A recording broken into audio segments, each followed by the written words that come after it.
সুপ্রিয় দর্শক আসসালামু আলাইকুম। Welcome back to my channel cooking studio by Orin. আজকের পর্বে আপনাদেরকে সুজির মধ্যে একটি ডিম দিয়ে সবথেকে সহজে তৈরি অসম্ভব মজাদার একটি নাস্তার রেসিপি তৈরি করে দেখাবো। এই নাস্তাটি খেতে দুর্দান্ত মজার হয় আর একবার বানিয়ে কমপক্ষে 15 দিনের মতো সংরক্ষণ করেও খাওয়া যায়।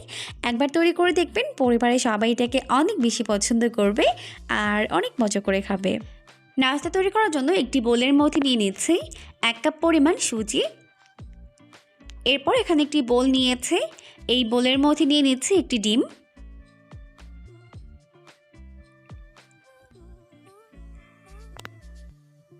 এখন এই ডিমটিকে এই সুজির মধ্যে দিয়ে দিচ্ছে।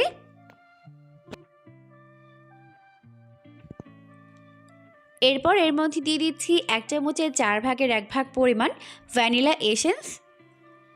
এখন এর মধ্যে দিয়ে দিচ্ছি 1/4 কাপ পরিমাণ চিনি, অর্থাৎ 4 টেবিল চামচ পরিমাণ।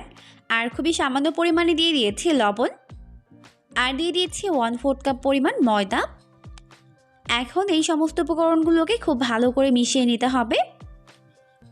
আর এখানে কিন্তু কোনো প্রকার পানি অ্যাড করা যাবে না। এখানে যেহেতু চিনি এবং ডিম রয়েছে, তাই এগুলো একত্রিত হয়ে গলে কিন্তু একটা ডোয়ের ফর্মে চলে আসবে। তো আমি এটাকে সময় নিয়ে খুব ভালো করে মিশিয়ে নিচ্ছি। তো খুব ভালো করে মেখে নিয়েছি। এখন কিন্তু একটি পারফেক্ট মসৃণ ডো তৈরি হয়ে গেছে। এখন এখান থেকে অল্প অল্প করে ডো নিয়ে নাস্তার শেপ তৈরি করে নিতে হবে। তো অল্প একটু ডো নিয়ে হাতের মধ্যে নিয়ে এরকম একটা গোলাকার শেপ দিয়ে নিচ্ছে। এরপর এটাকে এইভাবে চ্যাপটা করে নিচ্ছে। এরপর এর উপরে এইভাবে ডিজাইন করে নিচ্ছে।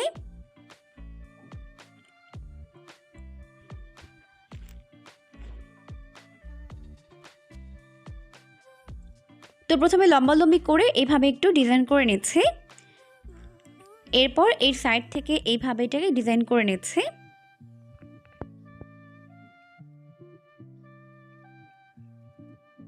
তো সবগুলো নাস্তার শেপ আমি সেমভাবেই তৈরি করে নিচ্ছি।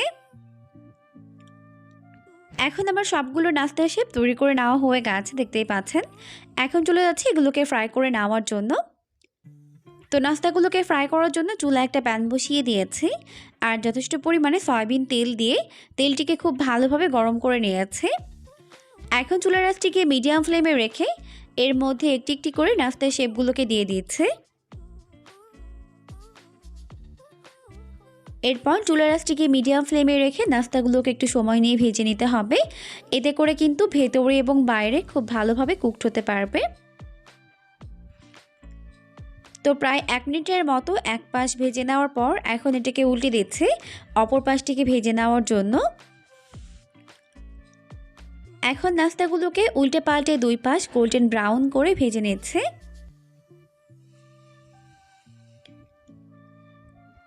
তো ভাজতে ভাজতে যখন নাস্তাগুলোর মধ্যে এরকম একটা সুন্দর গোল্ডেন ব্রাউন কালার চলে এসেছে, তখন আমি নাস্তাগুলোকে তেল ছড়িয়ে তেল থেকে উঠিয়ে নিচ্ছি।